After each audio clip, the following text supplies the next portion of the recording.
vamos a conocer el secreto para conseguir la mejor entrevista. En este episodio vamos a analizar la eutanasia de papá, de las raras. Soy Mariano Payela y esto es Desarma Audio. En el mundo de las historias en audio se habla mucho sobre el diseño sonoro, sobre la música, sobre el guión incluso, pero se da por sentada la materia prima de un documental sonoro, las entrevistas o tape. Conseguir buen tape es un arte en sí mismo y es mucho más que ir, grabar y listo. Y para mí, un gran ejemplo de esto es La eutanasia de papá, producido por Catalina May y Martín Cruz. El episodio se trata sobre lo que dice el título. Conocemos a Marcela, que es una mujer colombiana, que nos cuenta cómo acompañó a su papá durante el proceso de muerte digna. Todo el episodio es increíble, pero hay un momento en particular, una escenita de 70 segundos nada más, que es oro puro. Vamos a desarmarla. Este momento clave de la historia está más o menos a los 20 minutos del episodio. Ya nos presentaron a Marcela, a su papá, Tito Livio, conocemos toda su historia y entonces llegamos a esto. Cuando llegó el médico, él estaba muy listo. Le encantaba hablar, le encantaba todo, como volverlo a analizar. Entonces volví a preguntarle al médico, bueno, entonces, ¿cómo es que vamos a hacer esto? Y esa conversación él ya la había tenido 150.000 veces. Pero necesitaba como volverlo a repasar.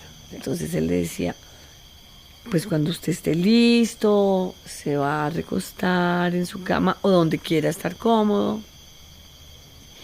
Lo primero que voy a hacer es ponerle un catéter en una venita y le voy a dar un sedante y lo voy a dormir profundamente y en realidad ese va a ser para usted su muerte. No va a estar muerto físicamente, pero usted se va a dormir plácidamente, tranquilo y en ese momento y solo en ese momento, por esa misma vía intravenosa, le aplico la droga que sí le va a parar el corazón. Eso toma unos segundos y ya para el corazón, para los signos vitales y deja de respirar y ese va a ser su final y qué sé yo.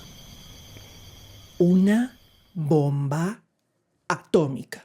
Todo es perfecto, la narración de Marcela, la grabación en exteriores, los grillitos de fondo. Pero lo más importante es que la entrevista es todo en lo que acabamos de escuchar. No hay magia sonora que se pueda hacer que reemplace ese relato. Y acá hice un poquito de trampa porque Cata y Martín son amigos y yo ya conozco la historia detrás de ese momento. Así que en lugar de estar yo diciendo estupideces, vamos a conocer el detrás de escena de esos 70 segundos directamente relatado por ellos.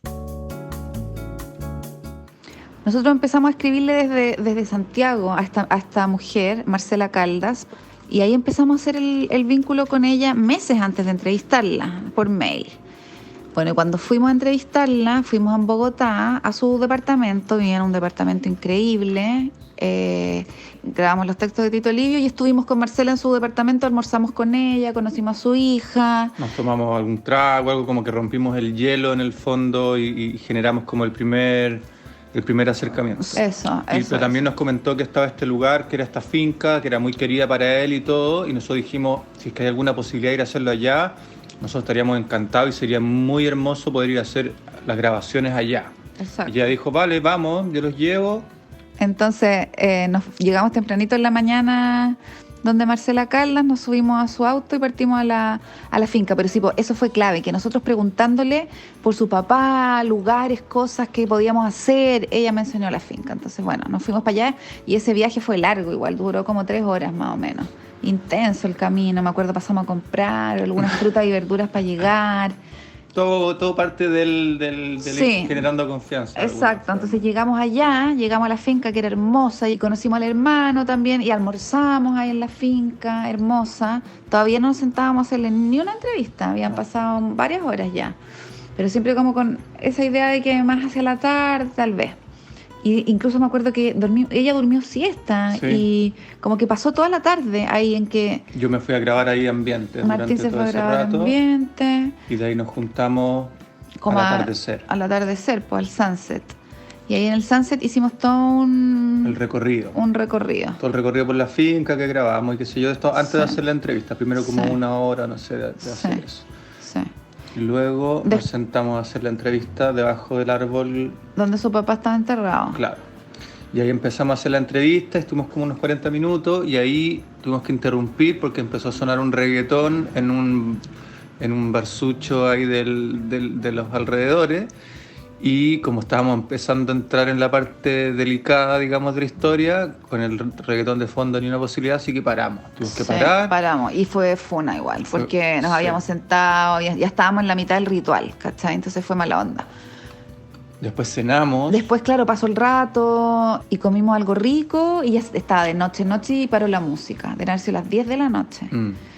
Y ahí paró la música y nos sentamos afuera, me acuerdo, pero ya no exactamente debajo del árbol, creo que fue para mejor. Nos pusimos más cómodos, como en unos sillones. Como en una terraza. Y ahí hicimos la entrevista, y ahí por fin lo logramos. Pero después, había pasado todo un día y todo el día anterior que habíamos estado en su departamento. O sea, y los meses anteriores que habíamos estado cortejándola por mail, entonces fue como un largo cortejo en el fondo. Y de entrar en confianza, como que llegar a ese momento como tan delicado, tan íntimo, requirió un acercamiento como de mucho tiempo y después de poder entrar en confianza con ella, de pasar tiempo, de compartir y todo para que al final ella pudiera abrirse de esa manera. Como que una entrevista así, claro, llegar en frío y sentarse es como muy poco probable que se dé, ¿no? Sí. Querías quizás una cuña y te dimos la lata. Podemos dedicarle infinitas horas al diseño de sonido, a componer la música, todo lo que quieras. Pero cuando se pone el foco en las personas y sus historias, es cuando se logra impactar realmente, como en esto. Hemos llegado al final de la temporada. Contame qué te gustaría ver en la próxima en los comentarios o por mail a escucho@desarmaudio.com. Desarmaudio es un proyecto multiplataforma y está disponible como podcast, video o newsletter. Encontrá todas las opciones en desarmaudio.com. Soy Mariano Payela. Hasta la próxima. Desarmaudio, escuchando más allá de lo evidente.